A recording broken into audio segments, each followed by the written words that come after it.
नमस्कार, जय हिंद, वंदे मातरम। दोस्तों स्वागत है आप सभी का। आज हम बात करने वाले हैं कुछ इंपॉर्टेंट फैक्ट के बारे में। कल हमने यहाँ पे छोड़ा था आपको ताम्रपाषाण काल पे, ठीक है, चिलकोलित पीरियड पे, ठीक है, जहाँ पे मैंने शाम को आप सॉरी लास्ट में मैंने आपको बताया था कि इनाम गांव ताम्रपाषाण युग की सबसे बड़ी बस्ती थी और यहाँ के लोग मातृ देवी की पूजा किया करते थे, ठीक है। इसके अलावा मैंने आपको बताया था मलावा का मृदभांड ताम्रपाषाण काल का सर्वोत्तम मृदभांड माना गया था तथा चित्रित मृदभांड का सबसे पहले प्रयोग ताम्रपाषाण काल में हुआ था, ठीक है। कई दोस्तों का ये कंफ्यूजन था, कई मित्रों का ये कंफ्यूजन था कि हमने जो बात की थी एक मनका की, जो मैंने समझाया था जो बड़े आकार का जो घड़ा होता था वो होता था मनका, उसको मनका बोला जाता था, ठीक है।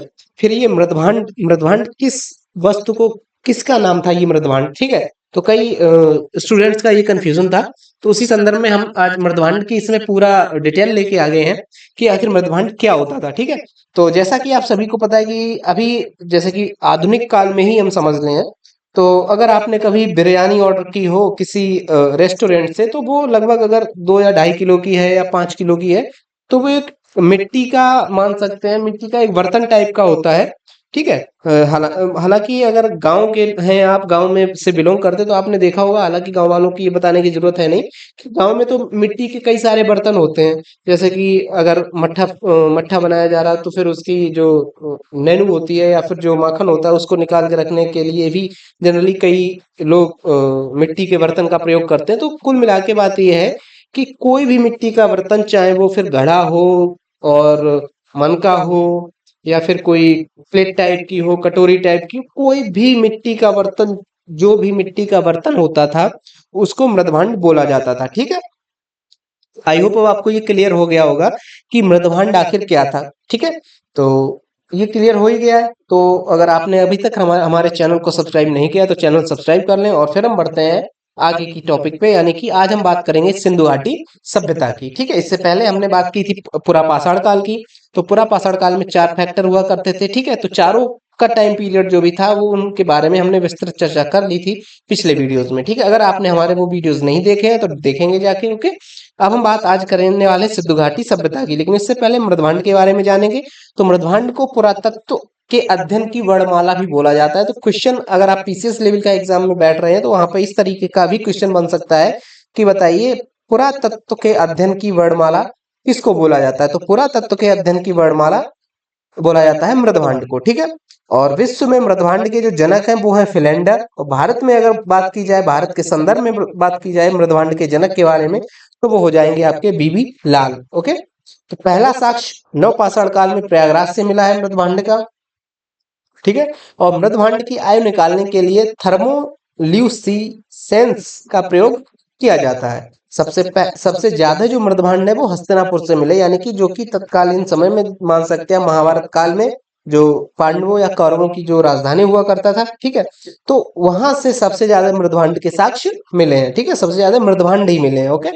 और हड़प्पा सभ्यता में गैरिक, यानी कि कह सकते हैं कि गेरुआ जिसको बोला जाता है, गेरुआ गेरुआ आपको पता ही होगा, जो गांव में अगर आप कभी गए हैं तो गांव में लिपाई होती थी, यानी जमीन की जो लिपाई होती थी, तो उसमें एक मिट्टी को मिलाया जाता था जिसको गेरू बोला जाता है, जो कि लाल कलर की मिट्टी हुआ करती थी, ठीक है। तो वहां से बात करते हैं कि हड़प्पा सभ्यता में गैरिक क्या है, बोल सकते हैं आप लाल मृदभांड, ठीक है। यानी कि जो मृदभांड थे वो लाल हुआ करते थे हड़प्पा सभ्यता में। वैदिक सभ्यता में चित्रित मृदभांड थे, यानी कि जो वैदिक काल आया था, ठीक है, वैदिक काल में जो मृदभांड हुआ करते थे उनके ऊपर कोई ना कोई आकृति चित्रित हुआ करती थी। और वहीं अगर बात की जाए महाजनपद काल की, तो महाजनपद काल में पॉलिश किए हुए मृदभांड के साक्ष्य मिले हैं, या यूं कहें कि जो पॉलिश किए हुए मृदभांड ही मिले हैं, ठीक है। और बात करते हैं अगर पॉलिश किए हुए मृदभांडों की, तो आपके दिमाग में आ रहा होगा ना कि पॉलिश किस बात की पॉलिश, जैसे कि अगर कलर की पॉलिश हुई होगी, तो कलर तो आप पहले ही बता चुके हैं कि हड़प्पा सभ्यता में ही मिल चुके हैं कलर्ड मृदभांड, यानी कि जिनको लाल मृदभांड बोला गया है। वैदिक सभ्यता में चित्रित मृदभांड मिले, तो सिंपल सी बात है कि अगर कोई मृदभांड है या कोई भी बर्तन है तो उसके ऊपर अगर किसी का चित्र भी बना है तो डेफिनेटली वो किसी ना किसी दूसरे कलर से ही बना होगा, तभी वो दिखेगा कि हाँ इसके ऊपर कोई चित्र बना है, सिंपल सी बात है ना। तो महाजनपद काल में जो पॉलिश किए हुए मृदभांड मिलते हैं, तो उसमें पॉलिश में एक अलग प्रकार का रासायनिक पदार्थ का इस्तेमाल हुआ करता था। वर्तमान में जिस रासायनिक पदार्थ को आयरन ऑक्साइड नाम नाम दिया जाता है, ठीक है, PbOH करके। तो उसके जो कह सकते हैं कि उसका जो रासायनिक पदार्थ होता था, यानी कि आयरन ऑक्साइड का जो केमिकल होता था, ठीक है, उसकी कह सकते हैं कि उससे पालिश की गई होती थी जो महाजनपद काल में मृदभांड मिले हैं। ओके, और इसे इन्हें उत्तरी काले व चमकीले मृदभांड भी कहा जाता है, यानी कि जो महाजनपद काल से मृदभांड मिले हैं इनको उत्तरी काले या फिर चमकीला मृदभांड भी बोला जाता है। इसको आप इस तरीके से भी रिलेट कर सकते हैं, चूंकि चमकीला तभी होगा जब कोई ना कोई इसमें स्पेशल पॉलिश की गई होगी। जैसे हम जूतों पे पॉलिश करते हैं तो जूते हमारे चमकने लगते हैं, तो चमकीले मृदभांड यानी कि महाजनपद काल से रिलेट हो जाएगा। या फिर उत्तरी काले, तो पॉलिश करते तो वो काली ही होती है, तो इस तरीके से भी आप इसको रिलेट कर सकते हैं। ओके, तो ये था मृदभांड की स्टोरी। आज हम बात करने वाले हैं आद्य ऐतिहासिक काल की। ठीक है, तो पूरा पाषाण काल हमने कंप्लीट कर लिया था। ये सेकंड नंबर वाला था हमारा आद्य ऐतिहासिक काल, फिर प्रोटो हिस्टोरिक पीरियड।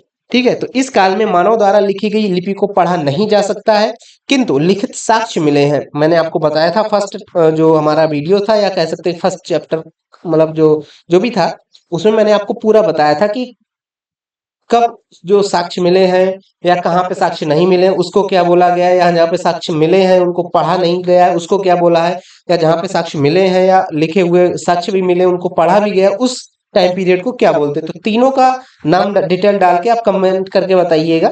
ठीक है, अगर आपने कमेंट आपको ये नहीं पता है तो आप पिछला वाला वीडियो देखेंगे जाके। ओके, तो बात करते हैं कि जो लिखित साक्ष्य मिले हैं तथा इनको पढ़ा नहीं गया है, ये समय था आपका ऐतिहासिक काल। तो इस काल की जानकारी के स्रोत भी पुरातात्विक साक्ष्य ही हैं। ओके, इन्हें सिंधु सभ्यता में रखते हैं। अब हम बात करने वाले हैं सिंधु घाटी सभ्यता, यानी कि इंडस वैली सिविलाइजेशन। ओके, तो सामाजिक रूप से रहने वाले व्यक्तियों को सभ्यता कहते हैं। जैसे सिंपल सी बात है, आप सभी को पता होगा कि जैसे कि अगर हमारे ही आसपास कोई प्रॉपर एक तरीके से कह सकते हैं कि प्रॉपर वे मेंटेन कर रहा है रहने के लिए, खाने के लिए या अपना जीवन यापन के लिए, तो बोला जाता है ना कि वो बहुत ही सभ्य पुरुष है। ठीक है, मतलब वो अपने कह सकते हैं कि पंचुअल है, समय को लेके टाइम पे अपना ऑफिस जाना है, टाइम से वापस आना है, अपना काम समय पे पूरा करना है। मतलब रहने या खाने का या उसके जीवन यापन का जो तरीका है वो एक तरीके से कह सकते हैं कि सभ्य है। तो बोला जाता है कि हाँ वह पुरुष बहुत ही सभ्य है। सेम इसी तरीके से ये जो सभ्यता है, तो यानी सामाजिक रूप से रहने वाले व्यक्तियों को सभ्यता बोला गया है। हालांकि आप सभी को पता है कि पूरा पाषाण काल के समय पे मानव जानवर की तरह रह रहा था, तो उस समय यदि मानव को सभ्यता बोला जाता तो ये सभ्यता वर्ड की ही एक तरीके से कह सकते कि ये बेइज्जती थी। ठीक है, तो जिस समय मानव सामाजिक रूप से रहने लगा तो फिर इसको सभ्यता बोला जाने लगा। अब ये सभ्यता की बात करें तो ये सभ्यता बेसिकली सिंधु घाटी सभ्यता जो थी वो सिंधु घाटी के आसपास या सिंधु नदी के आसपास ही फैली हुई थी। जैसे कि अगर वर्तमान में बात करें, अगर आप मतलब कि एक तरीके से जियोग्राफिकल मैप उठा के देखें इंडिया का, तो आप पाएंगे कि जितने भी मतलब कि पुराने शहर हैं जो कि डेवलप्ड शहर है वो किसी ना किसी नदी के किनारे बसे हुए हैं।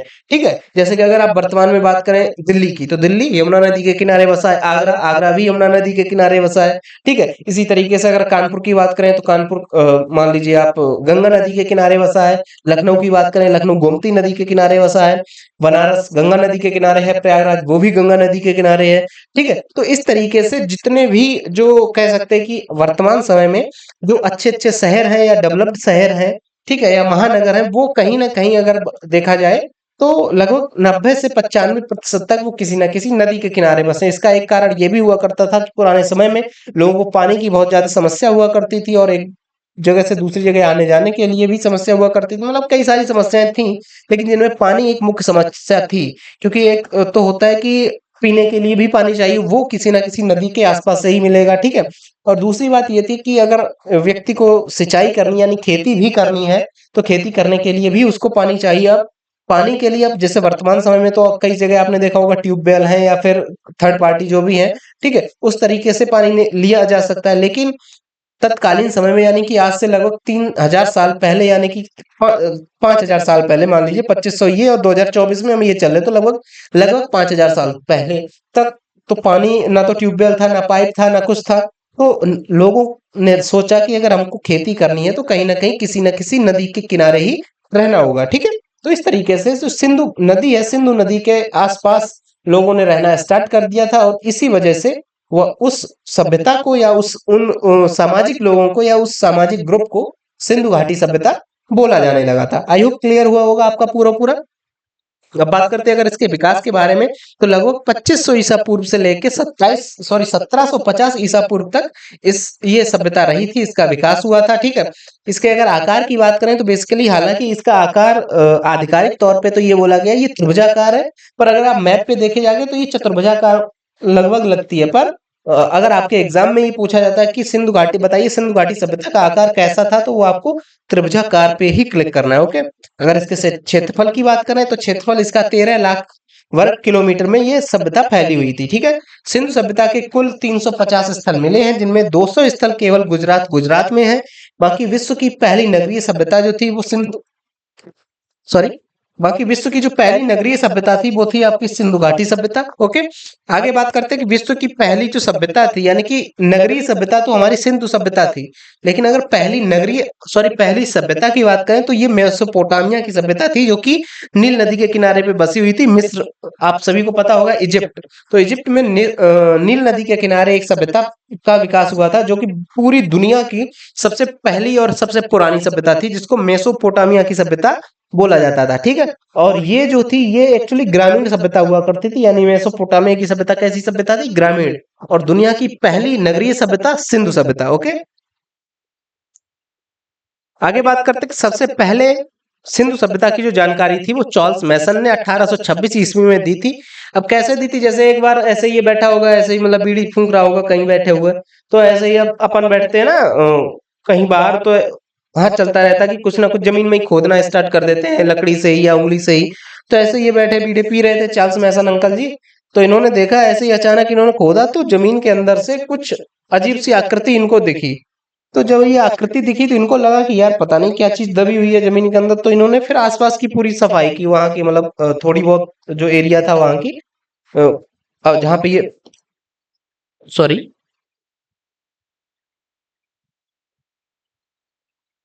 जहाँ पे ये बैठे हुए थे। ठीक है, तो उसकी इन्होंने सफाई की, तो वहां पे इनको पता चला यार धीरे धीरे वहां पे एक मान लीजिए कि टेबल जितनी जगह थी, फिर इन्होंने और सफाई की तो एक कमरे जितनी जगह निकल आई, और उस वो किसी ना किसी डायरेक्ट मतलब कि शेप में थी, यानी कि कह सकते हैं कि एक कमरे के ही शेप में थी। फिर उसको और सफाई की तो ये पूरा पूरा घर निकल आया। तो ऐसा इनको लगा कि यार ये तो पूरा पूरा घर है, तो फिर उन्होंने फिर इसकी जानकारी दी अपने जो सीनियर अधिकारी थे उनको कि यार यहाँ पे कुछ अजीब सा मुझको दिखा है। तो फिर वहां पे कलिंगम साहब भी पहुंचे थे और बाकी दयाराम साहनी साहब पहुंचे थे, तो इन्होंने फिर जाके वहां पे पूरा प्रॉपरली सफाई वगैरह की थी, खुदाई वगैरह की थी। ठीक है, तो बात करते हैं सिंधु सभ्यता का जो सर्वेक्षण हुआ था, मतलब सर्वेक्षण यानी कि एक तरीके से जांच। ठीक है, तो जांच जो की थी वो जेम्स कलिंगम ने की थी 1853 ईस्वी में। ठीक है, और इस समय कह सकते हैं कि कर्जन ने यानी 1904 ईस्वी में पुरातत्व विभाग की भी स्थापना कर दी थी। ये वही कर्जन है जिसको भारतीय शिक्षा का कह सकते हैं कि एक अपडेशन माना जाता है, लॉर्ड कर्जन। ठीक है, और इन्होंने 1904 में पुरातत्व विभाग की स्थापना कर दी थी, और इसके जिसके महानिदेशक थे वो सर जॉन मार्शल थे। ठीक है, सर जॉन मार्शल पुरातत्व विभाग के पहले महानिदेशक हुआ करते थे। ठीक है, सिंधु घाटी सभ्यता की अगर खुदाई की बात की जाए तो दयाराम साहनी जी ने की थी।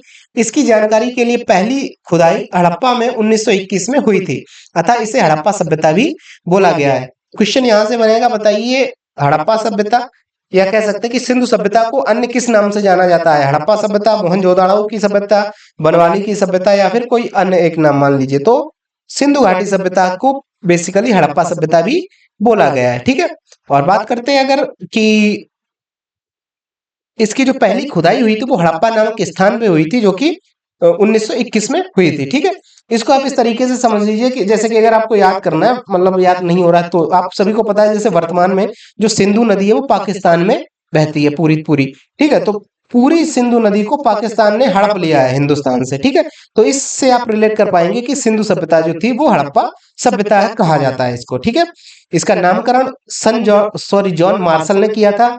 ठीक है, जो कि पहले महानिदेशक हुआ करते थे पुरातत्व विभाग के।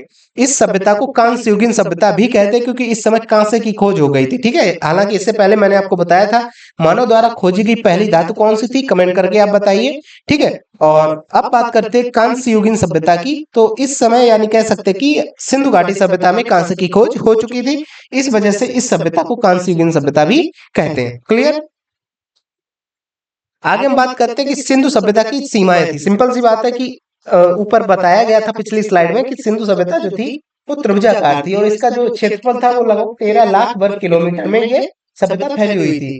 तो कुछ ना कुछ तो इसका स्टार्टिंग पॉइंट रहा होगा, कुछ तो एंड पॉइंट, जैसे कि अगर एक त्रिभुजाकार है, जस्ट अ सेकेंड,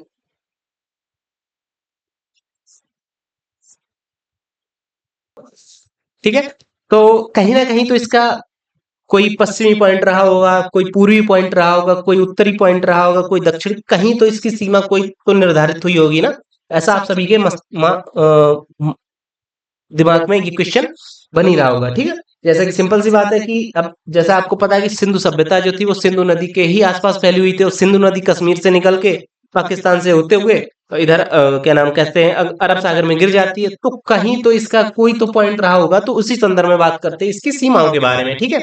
हम बात करते हैं अगर उत्तरी सीमा के बारे में, तो उत्तरी, आप सभी को अगर मैप पढ़ा है तो आप सभी को पता होगा कि हमारे जो, अगर आप मैप देखते हैं तो कश्मीर वाला जो रीजन है वो हमारा उत्तरी बॉर्डर बोला जाता है। जैसे कि अगर आप भारत के संदर्भ में बात करें तो उत्तर प्रदेश जो है वो बाकी अन्य राज्यों की अपेक्षा उत्तर में है, तो उस वजह से इसका नाम उत्तर प्रदेश बोला गया है। सेम इसी तरीके से उत्तर प्रदेश में भी उत्तर प्रदेश का एक क्षेत्र जिसको पूर्वांचल बोला जाता है, वो जैसे जौनपुर है, मिर्जापुर है, भदोई है, ठीक है, बलिया है, तो ये पूर्वांचल बोला गया। पूर्वांचल क्यों बोला गया? ये उत्तर प्रदेश के संदर्भ में उत्तर प्रदेश के बाकी जिलों के आप सब सापेक्ष ये पूरब में है, ठीक है, तो इस वजह से इनको पूर्वांचल बोला गया, यानी कि ये पूर्वांचल की सीमा है। तो इसी तरीके से जो सिंधु सभ्यता थी, तो सिंधु सभ्यता का अगर उत्तर का हिस्सा देखें तो कश्मीर, जम्मू कश्मीर आपको पता ही होगा, तो कश्मीर में एक जगह थी मांडा जो कि चिनाब नदी के तट पे थी, ठीक है, तो वहां पे इसकी जो उत्तरी सीमा थी वो कश्मीर के मांडा में लगती थी जो कि चिनाब नदी के तट पे थी। ओके, अगला बात करते हैं उत्तरी के बाद में अगर हम दक्षिणी सीमा की बात करें तो दक्षिणी सीमा ये जाती थी आपके महाराष्ट्र में प्रवरा नदी के किनारे एक जगह थी दैमाबाद, ठीक है, दक्षिण में दैमाबाद जो कि प्रवरा नदी के तट पे था और वर्तमान में महाराष्ट्र डिस्ट्रिक्ट में पड़ता है। तो यहाँ से बात करते हैं धातु के एक रथ या जिसको बोलते हैं कि इक्का गाड़ी, जैसे कि अगर आप पुराने है लगभग 95 का आपका वर्थ है तो आपको पता होगा कि एक तांगा गाड़ी इक्का गाड़ी हुआ करती थी जहां पे आगे की तरफ एक घोड़ा लगा हुआ करता था और वो घोड़ा पीछे वाले एक तरीके से रथ जो होता था उसको खींचता था, तो उसका एक तरीके से कह सकते हैं कि साक्ष्य मिला है दैमाबाद से, ठीक है। वहीं अगर पूर्वी सीमा की बात करें तो ये उत्तर प्रदेश के आलमगीरपुर से यहाँ से के साक्ष्य मिले हैं और ये आलमगीरपुर ये आपके गाजियाबाद के आसपास के क्षेत्र में एक स्थान है जो कि हिंडन नदी के किनारे पे, मतलब कह सकते हैं कि हिंडन नदी के किनारे पे आलमगीरपुर पे पूर्वी सीमा के साक्ष्य मिले हैं। ये पूरब की अंतिम सीमा थी सिंधु घाटी सभ्यता की, ठीक है, और इसकी जो खुदाई की थी वो यज्ञदत्त शर्मा के नेतृत्व में 1958 में हुई थी, ठीक है। अब बात करते हैं अगर पश्चिमी सीमा की, तो पश्चिमी सीमा ये पाकिस्तान के सुतका गैंडोर तक फैली थी जो कि दास्त नदी के किनारे पे स्थित थी, ठीक है, और इसका जो कह सकते हैं कि इसका खोज या इसका उत्खनन ऑरेन स्टाइन द्वारा 1927 में किया गया था, ठीक है। तो पूर्वी सीमा की अगर बात की जाए तो आलमगीरपुर जो कि उत्तर प्रदेश में स्थित है और हिंडन नदी के किनारे है, क्लियर।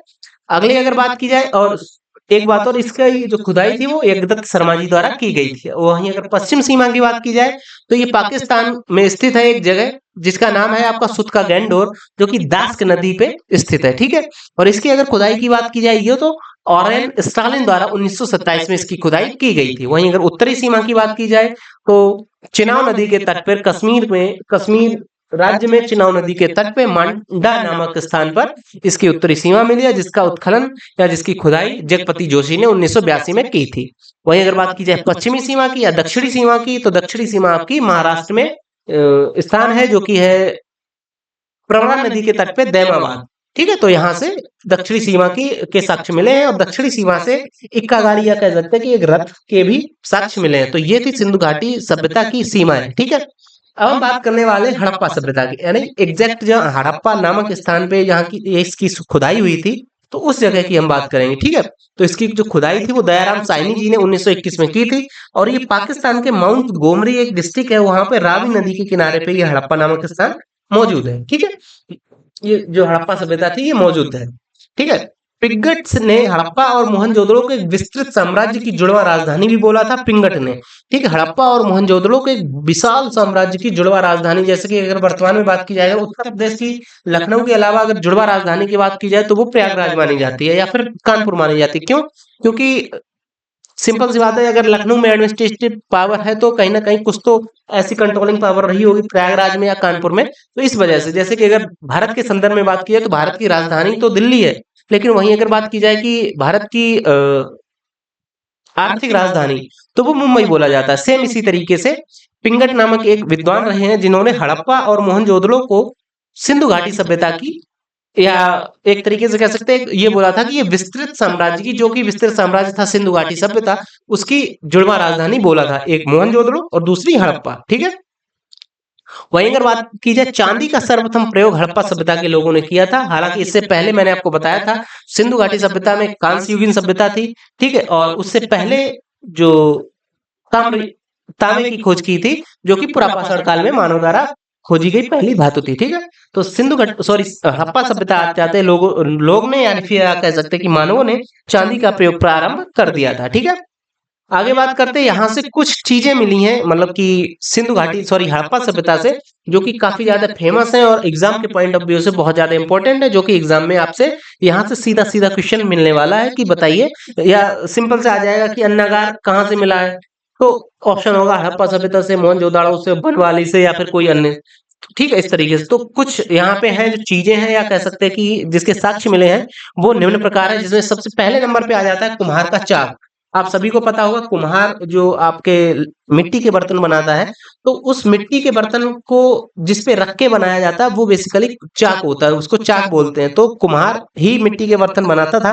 ठीक है, तो कुम्हार जिस पट पे रख के मिट्टी के बर्तन बनाता था उसको चाक बोलते हैं। तो कुम्हार का जो चाक है वो हड़प्पा सभ्यता से मिला है। श्रमिक आवास मिला, यानी कि जहाँ पे लेबर बैठ के आराम वगैरह करते हैं। अन्नागार मिला, अन्नागार यानी कि जहाँ पे हम गेहूं चावल धन वगैरह, या कह सकते हैं गेहूं चावल या फिर जो भी हमारे अन्न वगैरह होते हैं उनको स्टोर करके रखते हैं। ठीक है, यहाँ से एक मात्र देवी की मूर्ति मिली है, एक लकड़ी की ओखली मिली है, एक लकड़ी का ताबूत मिला। ताबूत जिसमें आप मान सकते हैं वर्तमान में जो ईसाई समुदाय है वो उसमें अगर किसी की मृत्यु हो जाती है वो लकड़ी का एक एक डिब्बा टाइप का, बॉक्स टाइप का बना के उसमें उस मृत शरीर को लेटा के जमीन के अंदर गाड़ देते हैं, तो उसको बेसिकली ताबूत बोला जाता है। ठीक है, और यहाँ से RS-37 नामक एक कब्रिस्तान भी मिला है।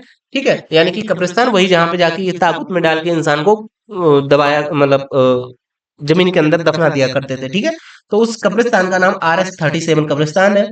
और हड़प्पा सभ्यता से ही एक सींग वाला जानवर भी मिला है, और यहाँ से हाथी का मस्तक मिला है, हाथी का कपाल जिसको भी बोल सकते हैं, मतलब हाथी का सर।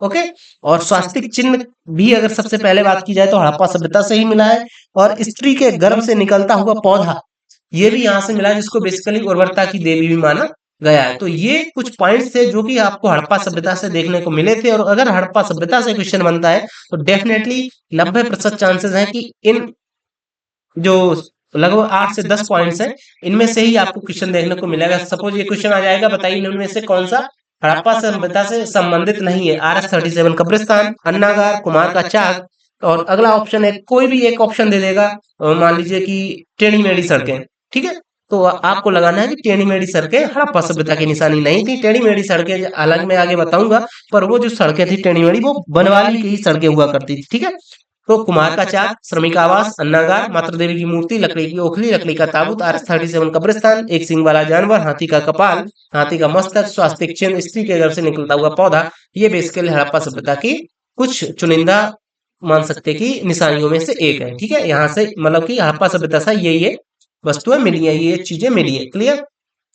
तो ये था हमारा आज तक का टॉपिक, जहाँ पे हमने बात की हड़प्पा सभ्यता की, सिंधु सभ्यता की सीमाओं के बारे में। सिंधु सभ्यता आज स्टार्ट हो गई है, जो कि आद्य ऐतिहासिक काल का पार्ट है। ठीक है, अगले वीडियो में हम बात करेंगे मोहनजोदड़ो के बारे में पूरी डिटेल में चर्चा करेंगे मोहनजोदड़ो। इसके साथ साथ मोहनजोदड़ो के अलावा कल कुछ अन्य भी सभ्यताएं हैं, जैसे कि बनवाली हो गई, आपकी लोथल हो गई, कालीबंगा हो गई।